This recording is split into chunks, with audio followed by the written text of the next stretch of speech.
Today, we are continuing our series on the Apostles' Creed. It is called This I Believe, and I am not teaching today, which is at least exciting for me because I need a breather. If you haven't noticed, I've been swinging for the fence for the past number of weeks, and it's been exhausting, but it's been really great. Yep, thank you. And I've been waiting for quite some time to welcome up this person to our stage. It was at the end of college where God intervened in my life and radically changed me. I was on the campus of Illinois State University trying to and hoping to sign a professional baseball contract. That's the only reason I was there. Secondly, was to party, and my life was out of control. If you don't believe me, ask Jason, he'll affirm that. And it was at the end of my college experience where God deployed a guy by the name of Pete to begin to meet with me, to help me open the scriptures. Coming over to my apartment, oftentimes shooting pool together. And this guy, Pete, who leads this college ministry and has for a couple decades now, God used this guy to impact my life in a way that I've never been the same since. And so I would love Mission Church to give a huge welcome to one of my mentors, Pete Coco, as he comes to teach us today. Oh man, I'm so pumped to be here. This is exciting. It's super exciting to be back in this place. This is really my first time, but good to be here. And our mission statement within our ministry Encounter is that we want to press Jesus deep in the heart of students so that the gospel will take root in every corner of the world. That's our mission statement. So our pressing Jesus is our what. And that takes the form of being at Jason's apartment with John. We kind of teamed up and had to help make this guy, become a little bit more committed. I know it just took a little while for some of us. And then the why is that they would actually root the gospel in every corner of the world. And so it's been a real joy for me to be visiting some of our alums and seeing how does that look? And so this is my 21st year at ISU, and I have the privilege now of going back and visiting different people and seeing how is the gospel rooting itself in their unique corner, in their unique context. And to be here and to see how the gospel is rooted here through John is I get emotional. It's amazing. It's a beautiful, beautiful thing. So today we are talking about this next part of the Apostles' Creed, the part where it mentions that we believe in one holy church, the communion of saints. One holy Catholic church, Catholic meaning unified, universal church, one capital C church. And so for us to really dive into this, to let Jesus enter into this place, for this to truly be what it needs to be, it is not going to depend upon me. It's going to depend on a couple of things. It's going to depend on the Holy Spirit entering into this place, and it's going to depend on the Word of God, which we're going to open up. And so I'm going to ask that we may take just a few seconds. I like to do this often because it covers up a lot of my mistakes in preaching. To just take a moment, maybe 30 seconds. It might feel like 30 minutes to some of you, but 30 seconds of silence. And we're going to just let the Spirit be invited in. Is that cool? And we're just going to ask God to do His thing and to give His message through this time. So let's just take 30 seconds at this time.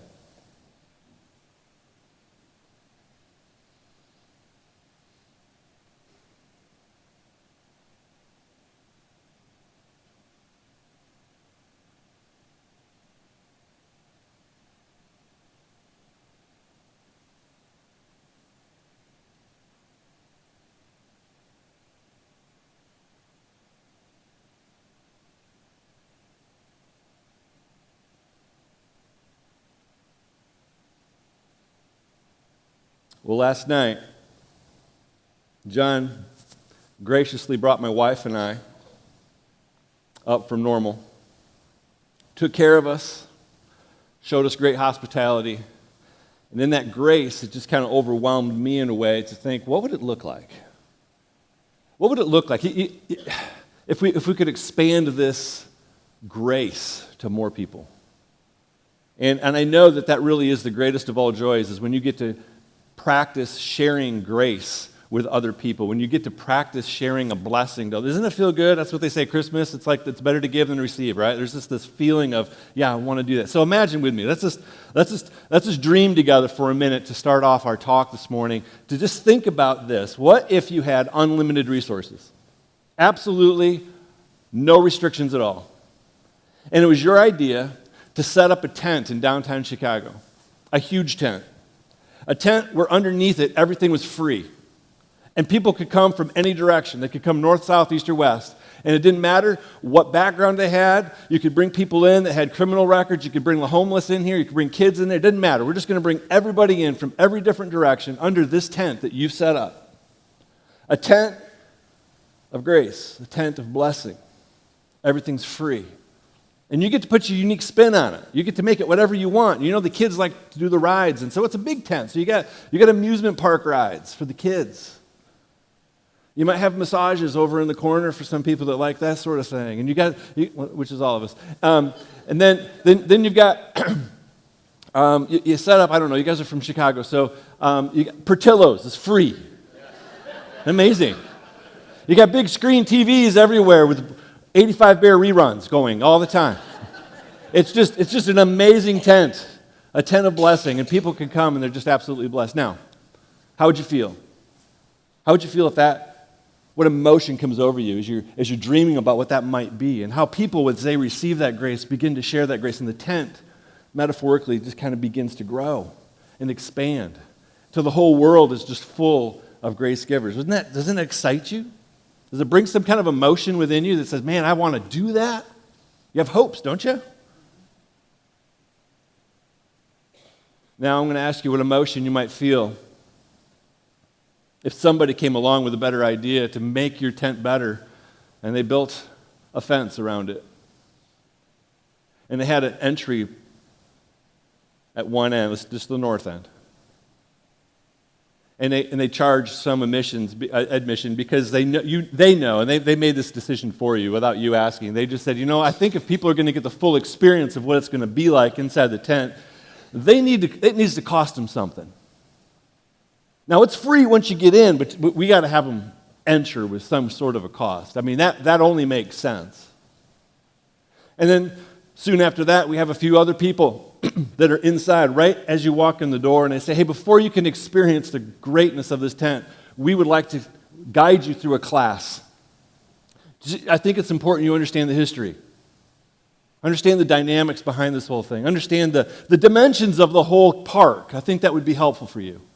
So we're going to go through this class.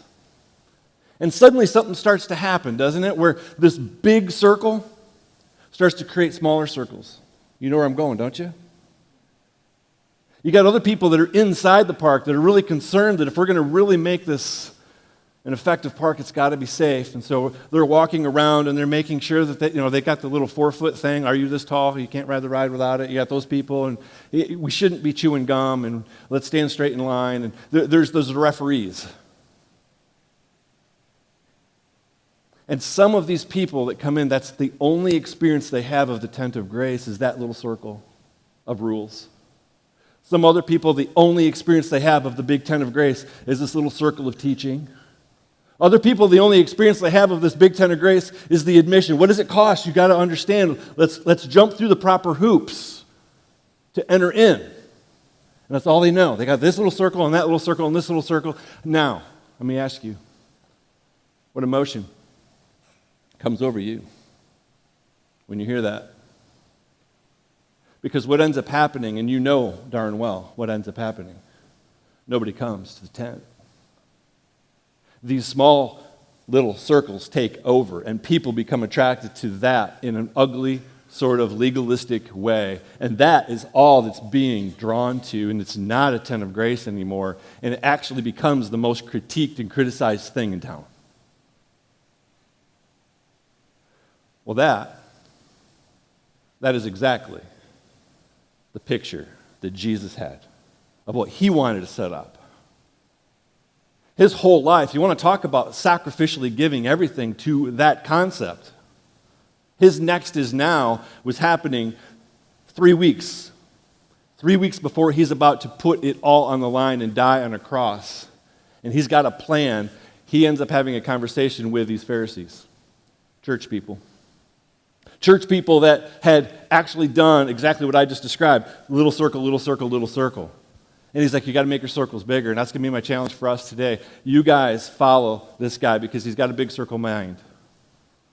And maybe you've got a small circle mentality. I think all of us come from a small circle. And there's going to be some challenges, and we'll get to that at the end. But How are we going to expand our circle to be bigger?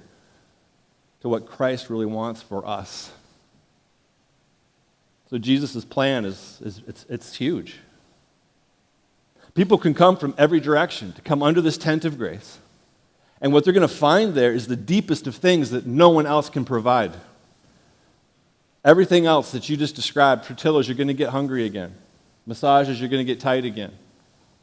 Whatever it might be, you're going to need entertainment again. Jesus says, I want to provide for my people the greatest of all gifts, and that is the forgiveness of sins, where they can walk in freedom. And this God who has been removed from people, not because he wanted to, not because of his heart to, because he knew if God is in our presence, we die. He is holy, we are not. And he said, I'm going to fix that too. Because right now, at the time that he was talking, Jesus was representing God who was in the temple in a room. And he says, man, in 3 weeks, man, I'm going to die on a cross for the forgiveness of my sins. I'm going to pop up a tent, and it's going to be the tent of grace. And God's going to rip out of that room. And that veil will be torn, and he will be exposed, and grace will abide. And I hope that the people get it. But he knows they don't have a snowball's chance with the current climate of the way the church was functioning 3 weeks before he dies. So Jesus has an emotion. He has an opinion about small circles. And so I have some fairly direct, deep, angering scripture to share with you, to describe to you where we're going this morning. Jesus actually stepped in Matthew chapter 23. He says, there are 7 woes that I have against the church, against you, not the church, but against my Pharisees, these church people, the small circle people. He says 7 woes towards you. Now, you might know from I think John talked about this a few weeks ago, the number 7 is a number of completion. Like that's part of it, is number 7. The other thing is that he says, woe. Woe to you, woe to you, woe to you, woe to you, woe to you, woe to you. And hey, by the way, woe to you. 7 times over. And that word woe, it isn't like, whoa, hold your horses. No. Woe is deep, and it is almost the equivalent of a curse out. It's a cursing. It's a deep woe. It's the most complete, anger-filled, righteous anger-filled message that Jesus probably ever has communicated. And I have the privilege of sharing that with you in our first meeting. Isn't that fun? All right, so let's read. We're just going to read 4 of them together. Woe to you, teachers of law and Pharisees, you hypocrites! You shut the door in the kingdom of the heaven in people's faces. You yourselves do not enter, nor will you let those enter who are trying to. Do you see the imagery of the gate? Not letting people in. Hey, I think you got to be a little bit more clean before you can enter in. Next. Is that next? Yes. Woe to you, teachers of the law and Pharisees, you hypocrites! You travel over land and sea to win a single convert. And when you have succeeded, you make them twice as much a child of hell as you are. Woe to you, teachers of the law and Pharisees, you hypocrites! You give 1/10 of your spices, mint, dill, and cumin, but you have neglected the more important matters of the law, justice, mercy, and faithfulness. You should have practiced the latter without neglecting the former, you blind guides. You strain out a gnat, but swallow a camel. Woe to you, teachers of the law and Pharisees, you hypocrites! You clean out the outside of the cup and dish, but inside they are full of greed and self-indulgence. Blind Pharisee, first clean the inside of the cup and dish, and then the outside will also be cleaned. You getting the flavor? Do you notice how many times he says blind guides, blind Pharisees? There's even more that we could have gotten to. This is like half of it. And what Jesus is saying there is he says, your circle is so small, and it's all you know is the little thing that you know, the little exposure you have is right here, and you're trying to make people just like you. And when your circle is this small, when your life is this big, when your exposure to the church is that big, you're a blind guide. You're a blind guide. You are not truly the guy that needs to be guiding more people because your world is too small. Your circle is too small. I want to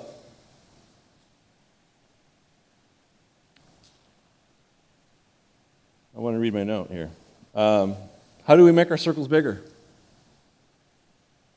How do we make our circles bigger? This is practical.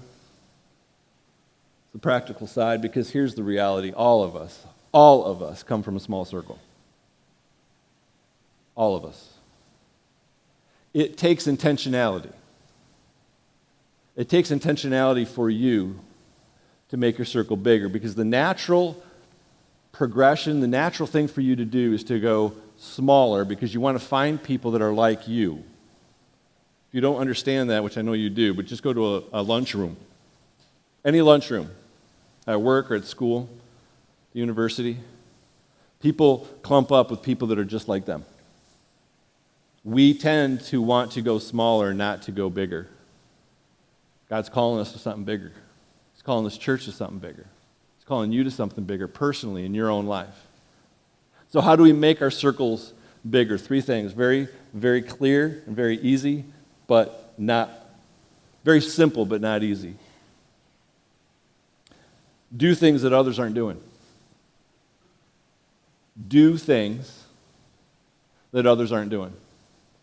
I've been at ISU for 21 years. I kind of know the gamut. I know what to do. I know how to lead our ministry. I can do a lot of things in my sleep. I just know how to lead our ministry based on what we've done before. And it's really easy for me to get into a rhythm of doing the same thing. And about 2 years ago, God gave a vision to us very similar to the Next Is Now vision. That I want to expand what we're about, that this is a bigger vision. It was actually at the Leadership Summit where I was at, and Hybels gets up and he talks about a grander vision. And what is your grander vision?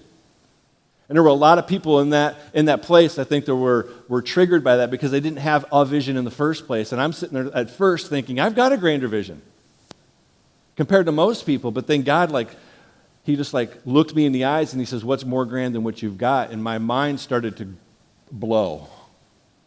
And he started to tell me about this idea of exploring what it looks like to maybe support some of our alumni outside of where we're at, the grander why, rooting the gospel in all corners of the world. And so that vision kind of started us thinking about a new program that I won't get into. And that program, at that very same time, I've been in campus ministry 21 years, I've never, ever, ever heard of somebody offering a grant to people who are doing ministry, especially from a secular-based endowment. And the Lilly Foundation, Eli Lilly, came to us and said, hey, we've got this grant proposal for $100,000. What? And he says, they said, what we're wanting to do is we're wanting to help people create programs that will help students find their vocation, their calling, either in paid ministry or not. And how is Jesus a part of that? I was like, Jesus? And I said, yeah. So we applied for this grant, and we ended up getting it. And I got to spend this whole last week sitting around tables dreaming about what is the grandness of this vision, this thing that Jesus died for, this huge tent. And we got to sit underneath it, and I got to sit across the table from Catholics and Episcopalians and Methodists and Lutherans. And we sat around and we dreamt together. That's how I spent my last week. And then John's like, hey, do you think you could teach on this one holy church? Man, I'd love to talk about it. It's amazing. And I come here and I see this video. Was that guy not the cutest guy in the world? I told it to John was showing me the videos. I was like, don't take this wrong way. I just think he's cute. He's the cutest thing I've ever seen. Go, just wait. And then, of course, then it got really good at the end. It was amazing. The second thing to grow your circle is I believe that you need to go places that others aren't going. You need to go places others aren't going. And I think about there's probably a part of town here. I don't know this town. There's probably a part of town here that most of you aren't going. Maybe you need to go there.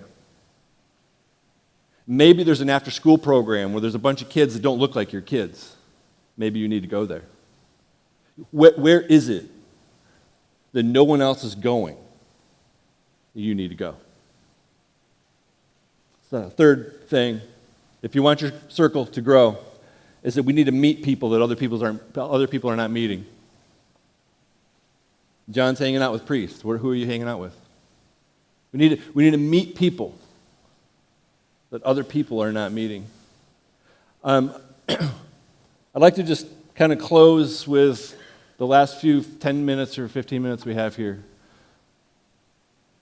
of me telling you the year that my circle grew the most. It was a long time ago. It was a long time ago. It was 1994, 95. I'm in college. My wife and I have this conviction that we want to go to the Philippines. We'd already been, that we would go on a mission trip, that we would go overseas. And we wanted to go, I'm getting my years mixed up. Actually, this is 1990. No one's going to double check me on this, but I'm just going to. 94 was my second mission trip. 1990 was the very first one. This is the one I want to talk about. 1990, and I'm raising money to go on a mission trip to Hungary. At that time, the Berlin Wall had just collapsed. It had just come down. Freedom. We didn't know what that really looked like in the Eastern Bloc countries. And so we weren't really sure what Hungary looked like. All we knew is it was under communist rule at that time, and we just had shut down, and so we're about to enter in. This was really a crazy time. And so we're raising money to go. No one else was raising money. What do you need to raise money for that no one else is raising money for? Maybe that's one of the things. I don't know. But it's the beginning of the week. I know God's calling me this, or I think He is, and I need confirmation. God, are you sure that this is where I'm supposed to be? Are you sure this is where I'm supposed to go? And so I made a prayer to God. I don't suggest doing this. I kind of did it. If you're in this, then why don't you do this kind of a prayer? It's kind of scary, I know, and maybe that wasn't the best thing. But God, listen to my prayer, because at the beginning of the week, I said, God, if you're in this and you really want me to go to Hungary, then I'm asking you to just simply help provide $100 a month towards my trip. That somebody would commit monthly of a $100 gift. And I think that was like on a Monday or a Tuesday. And of course, by Thursday, I had forgotten I even prayed the prayer. You ever do that? Saturday night, I'm in bed. My wife and I have gone to bed early. Something happened at that moment that had never happened to that point and hasn't happened in 21 years since. I got a ring at the doorbell at 11:30 from some buddies from college, and they came up. They're all excited. Pete, can we come talk to you? I was like, yeah. He comes up. He says, we're at a church function 2 cities away. You don't know anybody there, Pete. But we started talking about how you were doing something, how you were going somewhere that no one else was going. And we wanted you to know that we let them know about your name, and they said, we've been praying to support a missionary. They sounded like they'd be an awesome missionary to support. And I'm just like, what? These people I don't even know are going to support me? And I said, how much? They said, $100 a month. And I looked at the clock, no joke, it was 11:59. 1 minute before the week's up. And God's looking at me and He says, let's do this thing. Let's do this thing. Do you want to see your world expand? My circle grew. In that moment, my circle grew. And then we get to Hungary. This is a couple months later. And we show up in Hungary, and I don't know what to expect. And we get off the plane, and here's what I noticed about people in Hungary. They don't speak English. Yeah. I thought, man, this is going to be good. I mean, in my head, as a young punk college student, I was just like, they're going to speak broken English, right? I mean, that's what foreigners do. That was my concept. Like, foreigners, they speak broken English. Dude, I don't know how I would still be stuck at the airport if we didn't have some kind of an intervention. I don't know how to say yes. I don't know how to say no. I'm just like... And around the corner comes a guy named Balázs. Balázs is a Hungarian dude. He was a guy that we had connection with through a friend of a friend, and I don't know who he is, but he heard we were coming, and they don't even know we're Christians. He was just there to help welcome us. And he meets us at the airport, and he puts his arms out, and he says, welcome to Hungary. He speaks perfect English. And I'm like, oh my gosh, let me give you a hug. And that night, we start to walk around the city, and he's giving us a little tour, and we've been told ahead of time we need to keep things on the DL. We had to keep things a little bit quiet because we're not really sure if we're going to get in trouble from the government because things are so fresh in that government switchover that maybe we'd get kicked out of the country if we talk too openly about Jesus. And Balaj says, "Hey, what are you guys doing tonight?" And I knew what we were going to do. We're going to have a little worship time and a little recap time. I was like, "Oh, we're getting together." Well, what are you going to get together about? We're going to evaluate our trip. What are you going to evaluate? And finally, I was just like, Jesus. I've been reading the Bible. I have questions. Do you think maybe I could come? Do you think maybe I could be a part of this? This is day one. Day one. Yeah. He comes over, we end up conversing, and he ends up telling us that he is the number 3 triathlete in the entire country. He's paid by the government to run races. Has a race the next day. And in our conversation, he hears about baptism. And he says, "You know what would be awesome? Tomorrow, at the end of my race, in the lake that I swim in front of all my friends, would you baptize me?" And I turned to my friends. Turned to my other colleagues that went. My wife was my wife was a wife at the time, but my girlfriend, no, she wasn't even a girlfriend at the time. Paulette was with me. And I turned to him, and I just said, "Missionary work is easy." I mean, this is the easiest thing in the world. But I'll tell you, when you go where other people don't go, there's ripe fruit hanging for you at times. There's blessing for you that's like confirmation. And I'll tell you, in that moment, my circle grew. My circle grew. A few months later, I had a buddy of mine at the exact same time as I went to Hungary. He went to China. And a few months later, it's the middle of December, and we have a break of our studies. We were actually studying English studying Hungarian in Hungary. And we had a month and a half break. We had from mid-December to February 1st as a break. And we got to thinking about how cool it would be if maybe I could visit my friend Brad. I mean, I'm young, I'm 21, I'm stupid. Maybe I was even 20. I think I turned 21 in this trip, actually. And I go into this travel agency in 1990, and I ask him, how much does it cost to get to China by plane? And that long ago, it still was a $3,000 round-trip ticket. So we walk out, and I stop, and before I don't know what it was, it just something that overcame me. I was just like, hey, you know what? I'm just going to ask a question. I walked back in. I said, is it possible that we could even take a train? Now, I don't know how well you know your geography. Budapest, Hungary to Beijing, China is further than it is from here to Budapest, Hungary. And we said, hey, could we take a train? And she looked at some things. She goes, oh, yeah.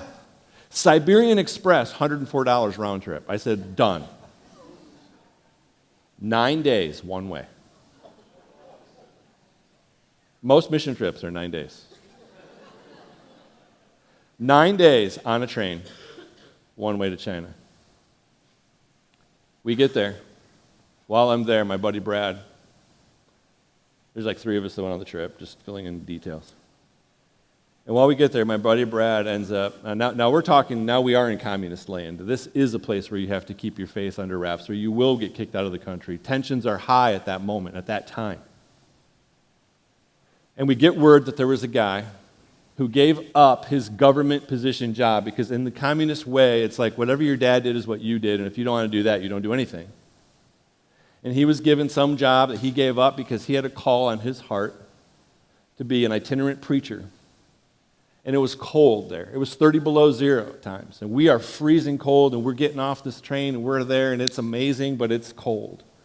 And I hear about this guy who is going around, and he's preaching at these different places, and he calls, and somehow my buddy Brad finds out the name of this guy, and that he has a request. He says, I've got 2 girls that have accepted Jesus Christ as their Lord and Savior, and there's nowhere to baptize them. All the rivers are frozen. All the lakes are frozen. There's no bathtubs in this particular village. It's just showers. Could we come to Beijing? Could you rent out a hotel room for a night? And could we fill that bathtub with water and have a baptism? And so we did. We went up to this room. There's about 5 or 6 of us. And we had to keep things quiet. And we prayed. And in that moment, we sang songs, but we had to be quiet. And I don't know if you've ever worshiped whispering before, but we did. Have you ever sang a worship song whispering in communist-ruled countries? I tell you, when you do, your circle will grow. My circle grew. And the next morning, I get to say goodbye to this guy. We give him what money we had. It's freezing cold outside. Could hardly speak any English. Still don't even know his name. But he's a hero of mine. And there are very few years, or months even, that go by where I'm at Illinois State University 21 years later, where I don't think about a man who gave up his life in a way that was going to bring the gospel to people because he understood the ten of grace. And we stood outside, and we watched him walk off to whatever village he was going to, and I couldn't take my eyes off of him. I'm freezing cold, and I couldn't take my eyes off of him until he disappeared off into the horizon. Man, I'm telling you guys, it is so crucial that we expand our circles, that we grow our circles the way God wants them to grow. The end of our scripture is this, the very last thing that he says at the end of Jesus' account in Matthew 23. As he says, Jerusalem, Jerusalem, you who kill the prophets and stone those sent to you, how often I have longed to gather your children together. As a hen gathers her chicks under her wings, and you were not willing. Look, your house is left to you desolate.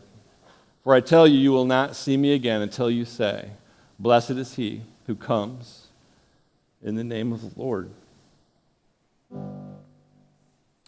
I have a very simple message for you. If you want your world to be bigger, if you want your circle to be at its biggest, the greatest circumference it could possibly have, then you actually need to find where Jesus is at. He's in the center. And if you're at the center, then your world's as big as it can get. That tent's as big as it can get because he hangs out in the middle. He hangs out in the center. And that's where I want us to be challenged this morning, is to find yourself in the lap of Jesus. That you would be drawn to that place, to that spot. And now there might be some of you here this morning, honestly, if you're being straight up honest, your exposure to the church has been little c. It's been a little circle. And you haven't really found yourself to be truly forgiven, truly at a place where Jesus has come over you. And now a lot of us, I think, are in this particularly weird spot where you're part of this church and you're like, I really want to share it. But if you are sharing anything other than the big C, Jesus, who's sitting on his throne in the center of the circle, then you are a blind guide. And what he's saying is maybe you need to be, maybe for the first time, a recipient of grace, a recipient of Jesus at the center. And when we're there, now we get to share it because you, listen closely, you can't share what you don't have. You can't share what you don't have. Let's have the real deal this morning. And let's reallocate ourselves and recenter ourselves at the throne of Jesus, who is at the center of the tent, the man of Jesus.